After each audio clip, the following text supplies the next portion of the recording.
Hello and welcome. My name is Jerry Gowans. I'm a certified instructor. I'll be preparing you for your Virginia State non-residence concealed carry permit. This training video will give you everything you need to know to complete the test and then move on to the next portion of your endeavor. So we'll go ahead and watch this video. There's 7 portions to it. First portion, we're going to talk about safety rules. The second portion is going to be handgun operation. We're going to talk about ammunition. We're going to talk about fundamentals of handguns. And we'll even talk a little bit about concealed techniques. We'll talk about handgun storage. We'll talk about cleaning and maintenance. Let's start with safety rules. The primary causes of firearms-related accidents, well, ignorance is one. And ignorance is probably, well, most people think ignorance is stupid. It's not. Ignorance is basically just you don't have the knowledge of something. You don't know how to do underwater basket weaving. You don't know how to knit, but you don't know about firearms. And that's what we're going to learn today. The next one is carelessness. Now, carelessness is the one that we don't like. Carelessness is the one where you know that you're doing something wrong, but you do it anyway. And this is what we want to try to avoid. There's 3 elements to firearm safety. First one is positive attitude. You and your friends have to have a positive attitude when you're using firearms. When you go out on the range, when you're cleaning your gun, when you're handling your gun, you have to have a positive attitude. If you see somebody that doesn't have a positive attitude and you're out on the range, let's say, you can mention it to them. If they have a problem with it, I would leave, okay? The next one is knowledge. Where do we get knowledge? Well, you're getting it right here. This instruction is your knowledge. After you watch this video, I hope that you continue your knowledge. You're going to go on to watching more videos or taking some classes. Knowledge is very important with handguns, and I'm sure you're going to find some more knowledge on handguns and firearms for that matter. Next one is skill. How do we attain skill? Skill is practice. You have to practice with your firearm, and that is one more element that you're going to have to move on to and learn. There's 4 basic handgun safety rules that we're going to have to learn. The first one is treat all firearms as if they are loaded. This is my favorite one because if you know this, then the other 3 fall into place. Always keep your finger off the trigger until you're ready to fire. That's pretty simple. Never point a firearm at anything you're not willing to destroy. This means you're shooting at a piece of paper that's a target, you're willing to destroy that. You're shooting at a plastic milk jug with water in it, you're willing to destroy that. You're shooting at somebody that's trying to kill you, you're willing to do that. Anything else you don't want to point your firearm at. And we'll discuss that a little bit more later, getting into detail.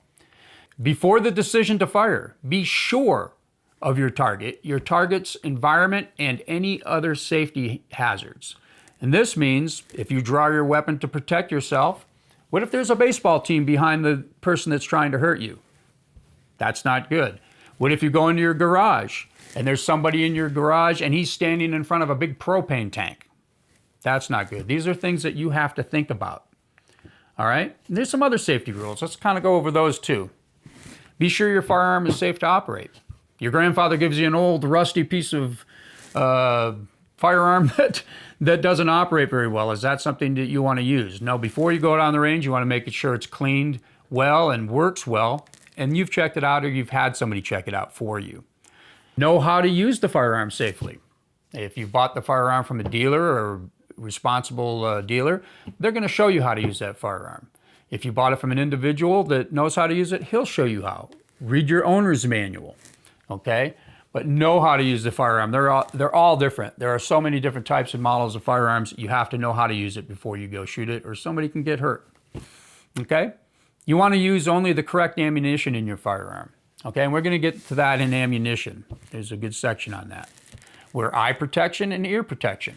Well, somebody breaks into your home, you got to tell them to hold tight. I'm going to put my eye protection on and ear protection on. No, that's not the time for that. But you're going to use that while you're on the range, all right? Never use alcohol or drugs. That's common sense. And I'm not talking just about the alcohol and drugs that you use that somebody, well, I hope you're not using any recreational drugs, but it's the prescription drugs that really get you in more trouble than anything. And they're the ones that usually have the picture with the little slash through it. Don't use this while driving heavy machinery or working, or might cause drowsiness. You don't want to use any prescription drugs. Store your firearms so they're not accessible to unauthorized persons. You know, in some of my other classes, people will say, oh, well, children are unauthorized. No, it's anybody that you don't trust with your firearms. Even if you don't trust your spouse. It's only people that you trust. Never handle a firearm or handgun in an emotional state, such as anger or depression. You have a fight with your spouse, you have a fight with your children, you're angry at your boss. These are the times to, don't carry your firearm with you, okay? And this permit's for concealed. So you want to make sure you conceal this firearm the whole time you have it on your person. And it is a concealed carry permit. Keep that in mind.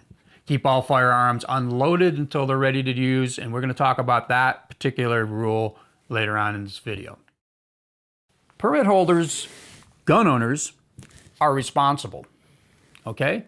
So they're responsible to teach their children and other occupants in their home about the safety of guns, okay? The permit holder should have a positive attitude and be a positive role model in the home to whoever lives there. In other words, when you come home, you don't need to be a show-off like John Wayne and throw your gun around and tap it all the time. You need to be a responsible gun owner, those type of things. Children should be taught the difference between television, toys, and real life. In other words, when they see something on TV where somebody gets shot by a shotgun 50 times, and in the next scene he's up and he's around and he's walking around and he's okay. That's not the truth. Okay, so you need to teach them the dangers of firearms. Okay, the other thing is this. Children especially should be taught what to do when they come across a firearm without an adult present. Okay, you need to tell them to stop, do not touch. Okay, for a couple of reasons. First reason is this could be a crime scene. The second reason is if they touch the firearm, it could go off, it could hurt somebody. Without leaving the area, if there's another child around, they should have the other child go and get an adult. Now, who's a responsible adult to a 6-year-old? Is it the 10-year-old that smokes? So you need to tell your child what a responsible adult is and who they are. The police, a fireman. Your Uncle John is a responsible adult. Your mom and your dad are responsible adults. So they know who to go and get. Okay? And if your child has to leave the area, have him go to the nearest home and the nearest safe place and report that there's a firearm or that he found a gun. Okay, so they need to tell a responsible adult. First of all, we're going to talk about single action pistols and a single action revolver. First thing we do with any pistol, we make sure it's clear. We're going to rotate this 6 times and look down there. Looks clear to me. All right. There's 3 main parts to the pistol: the frame, the barrel, and the action. Okay? The frame, let's think of that as kind of like the foundation of a house. Foundation of a house holds all the different floors up and all the components of the house together, doesn't it? Well, pistol does the same thing.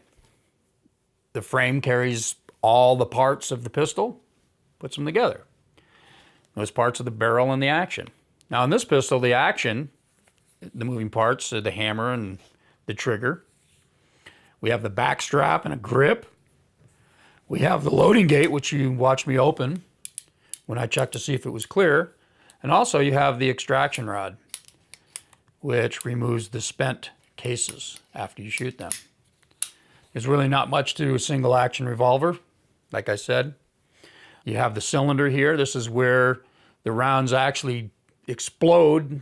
The explosion takes place and moves the bullet through the barrel. So what makes this a single action? Okay, the single action, when we talk about single action or double action, we're talking about the trigger. The trigger does one thing. Now with the hammer back, you can't fire a single action revolver. Thus that's kind of like a built-in safety. With the trigger pulled, with the hammer pulled back now, the trigger does one thing, drops that hammer. Now beware, on a single action revolver, that trigger head doesn't take much pressure to drop that hammer. You can see my finger barely moved. All right? So it can be very dangerous, very unsafe to carry this pistol in this manner. It wouldn't take much to set that off. Maybe even a bump on the table could do that. So when you're carrying this, you're walking through your home, you're walking through the brush, never have it cocked. You cock it, then shoot it. If you're shooting a varmint, you want to cock and shoot. This wouldn't be a good concealed carry piece. This is more of a hunting piece. So we looked at a single action revolver. Let's take a look at a double action revolver. What's the difference? Well, first of all, what's the first thing we do? Clear the weapon. Well, this one looks clear to me. What's the safest thing on this weapon? You. You're the safest thing because you understand safety. Are there any safeties on this? No. There's no safety mechanisms on this, but we'll keep in mind, just like the single action was safe because you can't pull the trigger, a double action is safe because the trigger is so hard to pull. Now, we're going to go over what makes this a double action. What makes this a double action is the fact that this trigger not only drops the hammer, but it pulls it back and turns the cylinder. So it does two things. Pulls the hammer back and drops the trigger. Thus, it makes a very stiff, hard trigger pull, but you can look at that as a safety feature. You're not going to tell a police officer, oh, I shot him 4 times. By accident, it went off. They'll never believe you. Okay? So on this type of pistol, you notice the cylinder rolls out. Okay? This makes it handy to use things like speed loaders, and your ejection rod pushes them all out at the same time. This is a pretty handy gun because look at this feature it has. Where's the hammer? On this one, the hammer's integral into the back of the pistol. Why do they do this? So it doesn't get caught when you're pulling it out of your holster. Okay? This one has a front sight here and a very small sight in the back. This is a very small pistol. It's good for concealed carry. You can put it just about anywhere. And this is your double action. Same thing, frame, barrel, and action. So we talked about pistols that are revolvers. Well, let's move on to pistols that are semi-automatic. What's the first thing we do? Clear. Now, on a semi-automatic, the first thing you do to clear is you want to drop the magazine, which I've already done. So what we're going to do is we're going to put it in. We're going to drop it out. Put the slide back. Hold the slide. And we look down the barrel. And it's clear. All right. So the same thing on a semi-automatic pistol. We got a frame. We got a barrel. And the action. We got 3 main parts on this too. And there's 3 types of semi-automatics. We've got a double action, a single action, and we have a new one. It's called a DASA, and that means double action, single action. We'll talk about that one last. This is a single action. All right, and this is a 1911. It's a 45 ACP. Okay, let's talk about some of the safeties on this. Okay, some of the safeties on this. It does have a manual on and off safety. So if it's cocked, you can put it on safe and it won't fire. It has another safety. It's called half cock. Right there. Okay? These are all safeties you can activate on your own. Okay? There's another safety you can activate on your own on this pistol. It's called the grip safety. All right? So that grip safety has to be activated for you to fire this pistol as well. Okay? Well, that seemed like quite a bit of safety features. Well, there's one more that I consider a safety feature. It's called out of battery. What's out of battery mean? Sounds like something when we're talking about your car. Now, battery means simply is the slide all the way home so that the chamber is closed completely. Okay?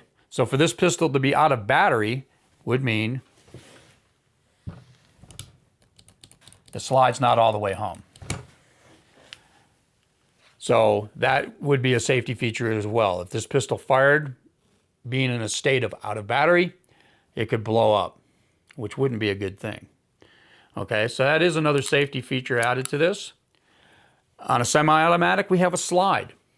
The slide is used when the round is fired, back pressure moves the slide back, picks one up out of the magazine, puts another one back into the chamber, and fires it.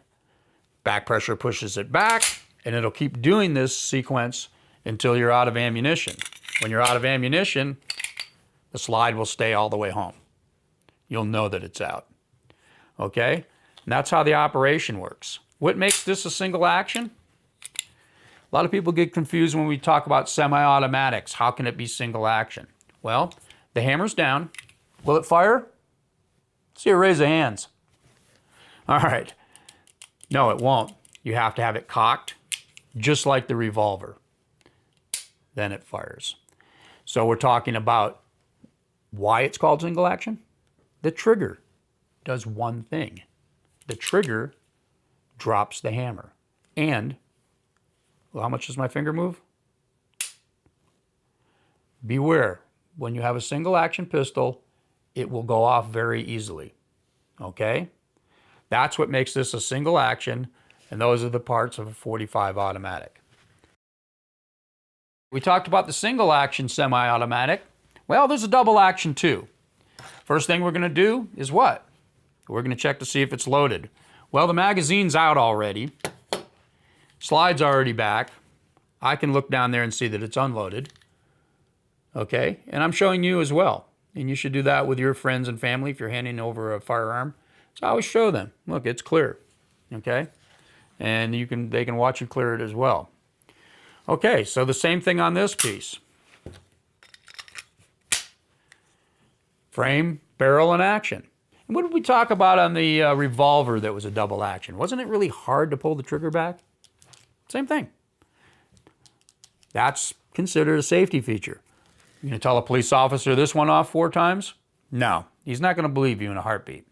Okay? It's very hard to pull the trigger back. And if you notice, the hammer is recessed as well because it's made for concealed carry. Same things apply on this. Action works the same way. That's what makes this a double action revolver. Okay? How do we unload it? First, second thing we do, make sure it's clear. We're going to talk about a DASA, double action, single action. A lot of police agencies use these because they feel they're a safer weapon. Let's take a look at it and see why. All right, first thing we do, drop the magazine, right? Anything in there? No. Slide back. I don't see anything in there. We're clear. Okay, so not to be redundant, frame, barrel, and action. Safeties on this weapon, it does have a safety right here. Okay, doesn't have a grip safety. Has a safety here that is also a decocker. And we'll talk to you about decockers when we get into this just a little bit more. So let's look at something right now.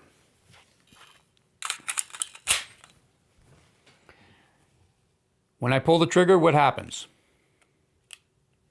It's pulling the hammer back. What kind of action is this? If it's pulling the hammer back, how many things is it doing? Makes it a double action, correct? All right. So we fire the weapon. It goes off, comes back, puts another round in. What happens now? When I pull this, what's happening? One thing. Drops the hammer. So the first round you fire with a DASA is always what? Double action. Okay? All of the rest of the subsequent rounds will be single action. So every round thereafter. Why do we have a decocker? Well, let's say that you're in single action mode and you decide not to fire. You can decock pointed in a safe direction and it brings it back to, you're right, double action. But the safety's on.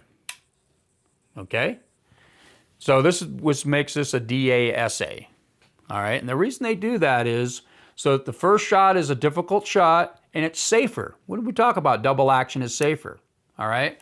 And the rest of the shots are single action because they're more accurate. It doesn't take as, you're not pulling on that trigger as hard to fire.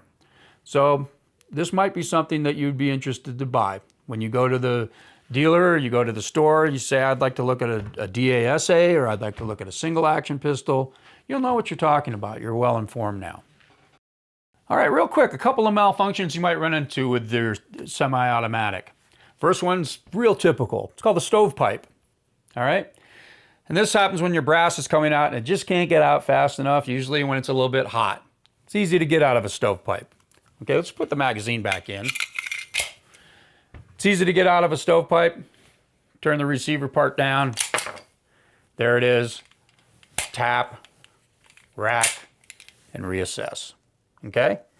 That's pretty simple.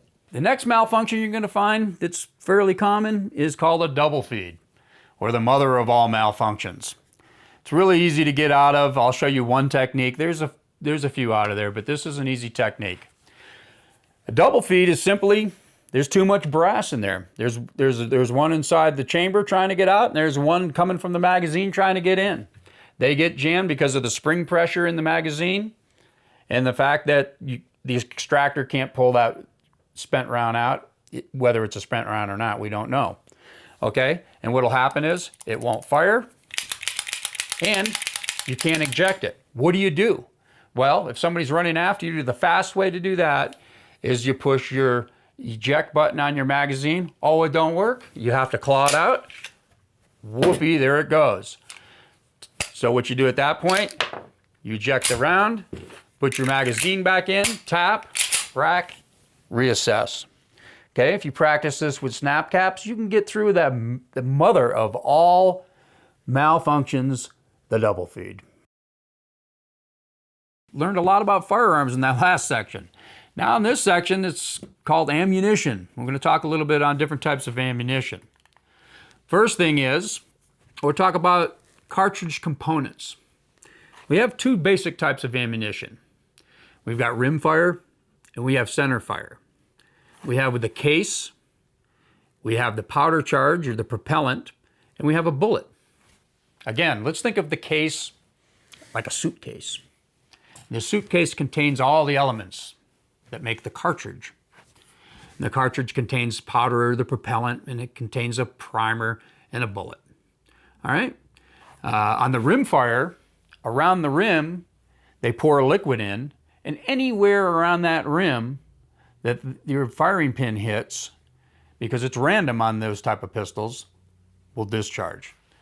On a rimfire, you can't reuse the case, you dispose of them. Now on the centerfire ammunition, the primer's pressed into the back, all right? And that can be reloaded on most of them. That's how those two types of components operate.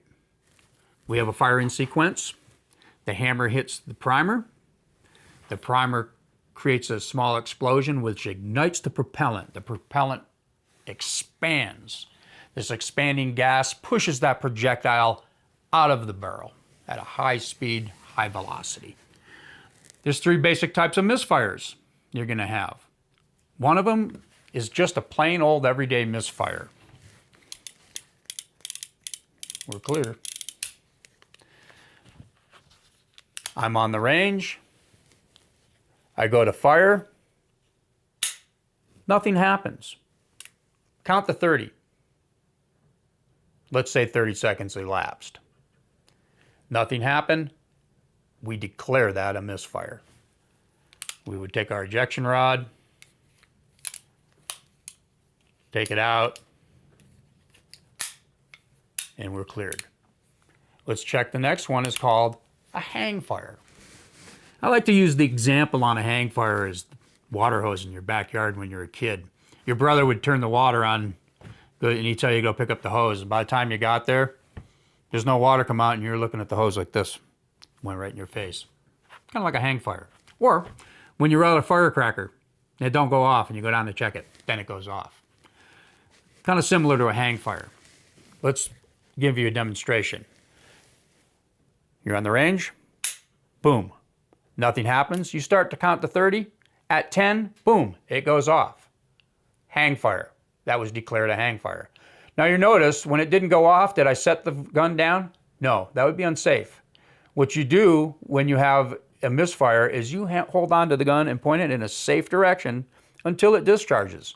If it doesn't just discharge after 30 seconds, we declare it as a misfire. Now there's one more. This one's called a squib.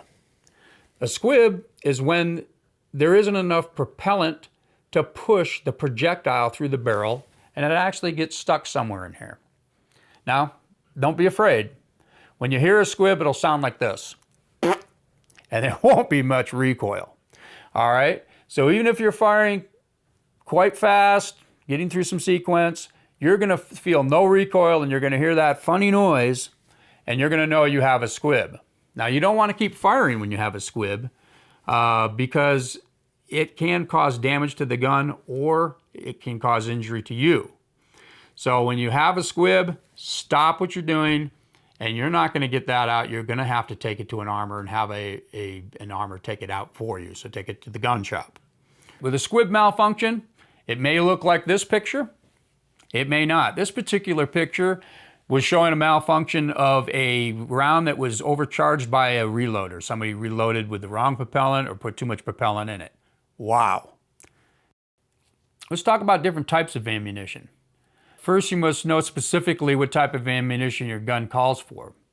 You can buy it new from a salesperson. They'll tell you what type of ammunition it takes. You can look in the owner's manual. Revolvers have it written on the barrel. Your semi-automatics have it written on the slide what type of ammunition it takes. Also, you want to check to see if your weapon will take the plus P or the plus P plus ammo. These are things you need to look into before you buy ammunition, and you need to make sure you use the right ammunition. Also, purchasing your ammunition, you may buy the wrong ammunition. Now, some guns like the 357 can also shoot 38 specials. That's because the cylinder is produced so it can handle these high pressures of a 357 Magnum, and a 38 special doesn't have these high pressures. So this gun can take it. Where this gun is a 38 special, it cannot shoot 357 Magnums. So you need to be careful, and be careful what people tell you. You need to know, can it or can it not?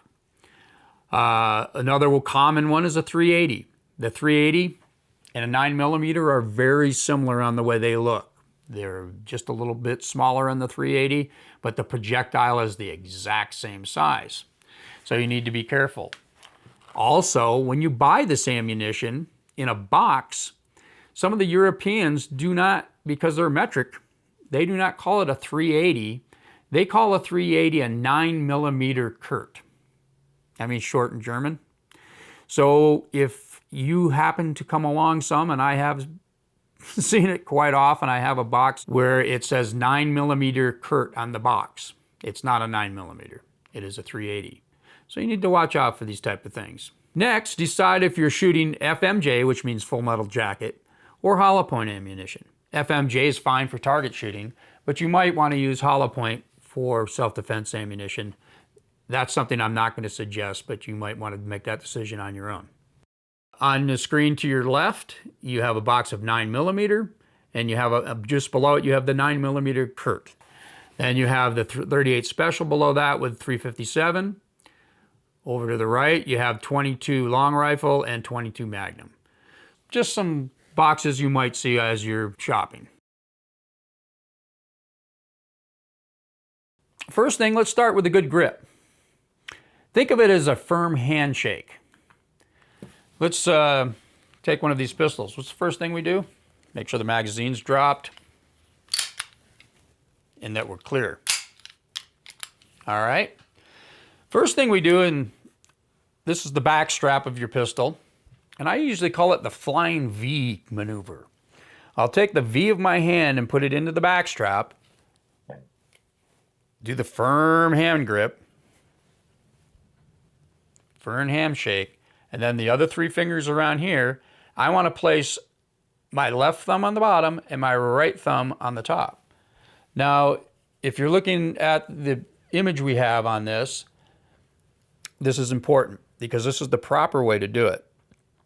Okay? And this is your good firm grip. So the two-handed grip, now you're looking at the slide that shows his thumb is up here next to the slide. This is why you have your thumb here. The right thumb over left is to keep your thumb away from the slide. If you had it like this, where's this thumb touching? Okay? I've seen this a lot. You need to push that thumb down, and this is the correct grip.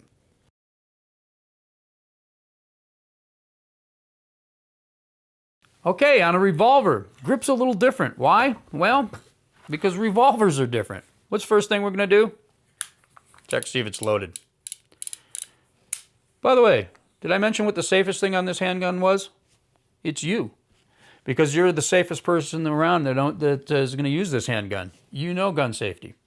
All right. So let's move on with the grip. The back strap, the firm handshake. We got that far. The opposite way on a revolver. Okay? We're going to do the two-handed. And instead of this thumb over this thumb, we're going to go the other way. Why? You need this thumb to cock. Okay? Cock, fire. Cock, fire. Now this is important when you're shooting competition because I didn't release this grip. This is called a weld. I got a good weld on this pistol. I want to keep that weld. I will keep that weld and I can cock that pistol without removing this hand. All right? We're going to talk about the 5 fundamentals of shooting. And what are they? Aiming, breathing, trigger control, hold control, and follow through. First one we're going to talk about is aiming. Okay, if you look at your picture to the left, you can see you got a group that's a little bit off to the right. Didn't have the right sight picture on that. Okay, but you notice the front sight's where it's supposed to be and the rear sight's where it's supposed to be. But you were just a little off of target. Look on the one on the left, on the right, excuse me, you can see your group is way further off just because that front sight wasn't where it was supposed to be. All right? So to have the front sight off a little bit is going to be far worse than having your sight picture off. Now if you look at the one dead down the center, and I call it the pumpkin on the fence post. That pumpkin's dead on top of that fence post. That front sight's lined up with the rear sights, and you're going to pull the trigger and you're going to have a good shot. All right? Breath control. Well, breath control, I like to say, take a deep breath, let about half of it out. There you go. If you hold your breath too long, things will start becoming blurry and you might get some tremors and shake a little bit. So then you want to start that process again. Let's move on to the next one. Trigger control. All right, properly activating the trigger is important. Now remember we said on single actions, that goes off very easy, so we don't have too much to worry about on a single action like this one we're using right now. We pull it back. We put our finger in just about up to the first digit. Okay, and we pull back slowly, and we want it to surprise us. We don't want to pull it and yank it. We're just going to pull back, a little more pressure, and it's going to even surprise me. Boom. I kept the sights lined up, front sight to the rear sight. All right, we're going to move on to the next is hold control. Hold is basically our grip. This is going to control the arc of movement. As you're holding on the target, you have a little arc of movement. Breath control. Control arc of movement. Okay. Pull the trigger back. There's your good grip. Boom. And last, just like any other sport, follow through. Basketball players use follow through. Golfers use follow through. Just about every sport I know uses follow through. Follow through enables the shooter to integrate and maintain and continue the shooting fundamental before, during, and after the shot. So it's important. Let me give you just a little demonstration of follow through. Okay, so let's say this was a live round. Boom. recoil.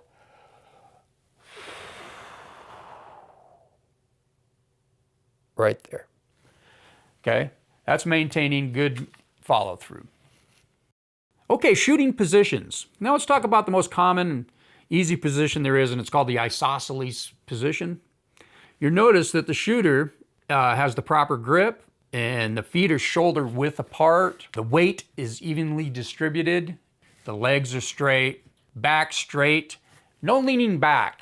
A lot of shooters, and pardon me for this, but especially women like to lean back when they shoot. Actually lean forward just a little bit, slightly, and get a good firm stance on the ground. Your head should be erect. Arms should be fully extended, and then just release a little bit on your elbows. If you keep your elbows locked, you're going to restrict the blood flow. So when you fully extend your arms, just release a little bit so you don't restrict that blood flow. Okay? Then you bring the pistol to eye level, be relaxed, and kick in your shooting fundamentals. Breathing, grip, hold control, and follow through. The next position is a weaver position. The shooter is standing with his left side towards the target, sideways towards it, and he's holding his left arm down. I'm going to demonstrate this one. Like this. Notice my elbow. My side is facing towards the target now. Okay? And then we also have another shooting position called the modified weaver. Okay, the modified weaver is basically anything you want it to be. I like to put my elbow into my side so it's like a rest on a tabletop. Okay? I learned that in the Marine Corps. And you can use anything you want except this one. Okay? So those are the different types of positions. All right, we've learned quite a bit about safety and pistol handling and everything we need to know. There's just a couple of things I'd like to mention about concealed techniques. Okay? After concealing your weapon under your clothing, look for print. Print is really basically just bulges that'll stick out and look like there's a pistol there. And what you want to do is minimize this amount of print. So you're going to get good at this on your own. You might want to pick up some articles on it.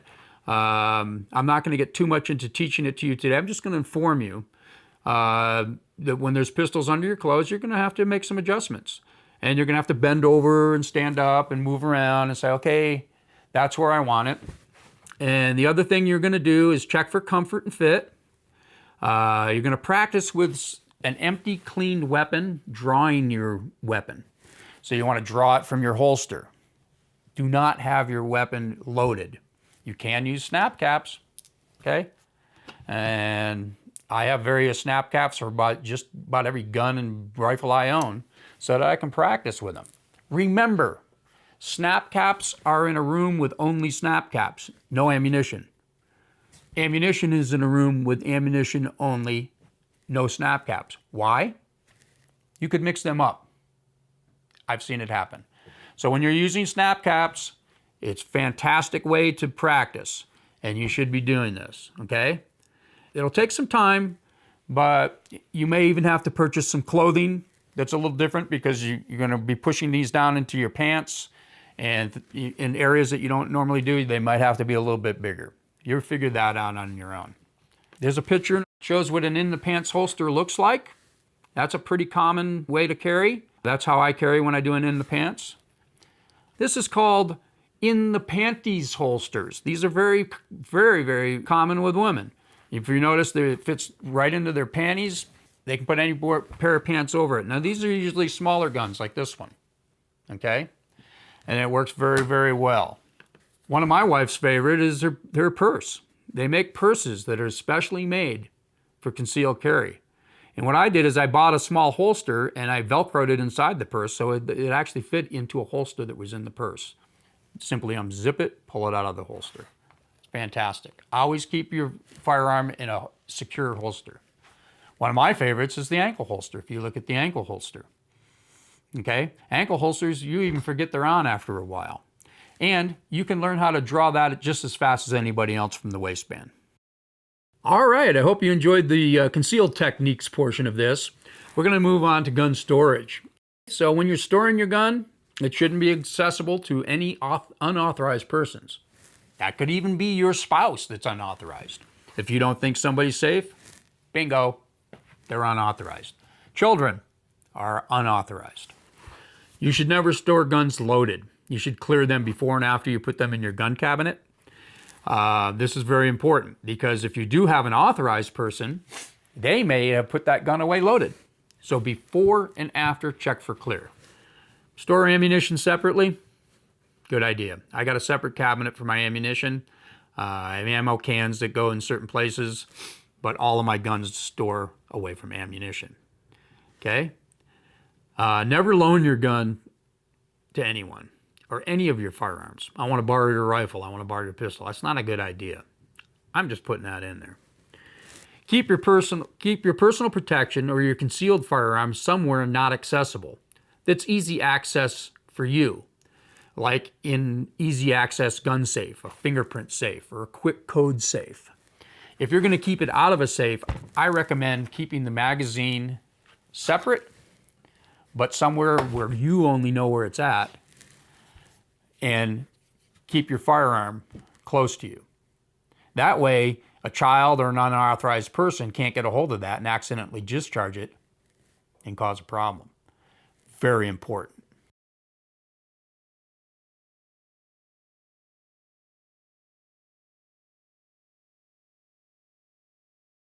All right, you made it this far. This is the last section of this training video, and it's called cleaning and maintenance. Why not? It's the last thing you're going to do. So the first thing you want to do is find a place that's clean to your firearms, where you can avoid distractions. You can be with yourself, or you can be with a friend that's cleaning his firearm as well. You don't want to be with somebody that's going to distract you. Let's say you and your friend went out shooting for the day, and then you want to go clean firearms together. It's serious business, okay? What's the first thing you want to do? There's some rules that need to be followed. Remember, it's serious, focused behavior. All right, rule number 1, a quiet area, offset from distractions. Rule number 2, all firearms are to be cleaned properly using the 4 basic handgun rules. We discussed those. It's on the test. Rule number 3, wear safety glasses, because solvents and things like springs can come in contact with your eyes. That's why you wear the safety glasses. Why do we wear the latex gloves? A lot of these solvents can permeate into your skin and get into your bloodstream. Not only that, they can dry out your hands pretty bad, maybe cause a rash. I always wear gloves, okay? This keeps your your hands clean as well. All right, so those are your 3 basic firearms rules. One thing I did forget to mention, after you're done, you want to make sure you clean your hands and your face with warm soapy water. Dry off really good. If you got any clothes that got solvents on them, you want to make sure those clothes are cleaned properly. All right, so let's move on a little bit. These are the different chemicals and things I use to keep my firearms clean. I've got Q-tips, I got some brushes, I got some Jags, some bore brushes. We got some different cleaners we use. And then we're going to go over some real simple ways to do that. We're going to start with some of the first things we do. We got our weapon disassembled here, and we've got the barrel. The first thing I like to do is take a brush, usually a copper one, and run that through the barrel, okay? Both ways with some solvent, okay? And when you're done, you want to run a patch through it. And if you watch this gentleman up here, he's running a patch through it. The next thing you want to do is dry it off. You want to find some clean towels, some rags that I use. I usually put them in a coffee can with a lid, one of those plastic coffee cans, and I keep them all together. Then your barrel's clean. Then you want to take your toothbrush and your solvents, and you want to clean. Clean the receiver really good. You want to clean the slide. And the slide part's really good. And then you want to clean them off with a clean rag, a lint-free rag, make sure they're clean. You set apart the parts that are clean. You take all the little parts that come with it. Clean them all. Dry them off. After you're done, you want to lubricate it. Okay? You want to lubricate it until it's drippy wet. You know, the more lube, the better. the more the better? No. The more lube you put on there, the more dust and particles and things you're going to pick up, and you're actually going to have more malfunctions. You want a very light coat of oil, and you want to only oil the parts that really need to be oiled. Okay? Like you can see on your slide, the parts that are worn. So you want to lubricate the parts that need to be lubricated. And you don't need much oil at all. Actually, I use spray-ons. I'll spray them on, or I use some of the same type of product that comes in a towelette. That's all you need. And then you need to hand dry that. Just a little bit of lubricant where the parts are sliding and moving together. On your hammer, where your hammer is going to make contact, you want to put a little bit of lubricant down in these areas here, just a little bit of lubricant where that slide's going to work. And then you want to run a bore patch through here with a little bit of oil on it to keep the barrel from rusting. You can put just your fingers with a little bit of oil on there, rub your barrel. You don't need a lot of oil at all. And you'll find that once you reassemble it, what you want to do is you want to make sure it works properly. You want to take and do a check. Does everything work? Okay? So those are the basic principles of cleaning your firearm. And that's the end of our training video. You went through the 7 portions of this video, and I think you're ready to take the test now. I hope that you've learned something, and I hope that you're going to take the knowledge you've learned today and learn more. There are organizations like the NRA, CMP, that have shooting matches, that have other training that you can take. If you go online, there's lots of people that can give you good, proper training, and I hope that you move in that direction. Thank you very much, and good luck.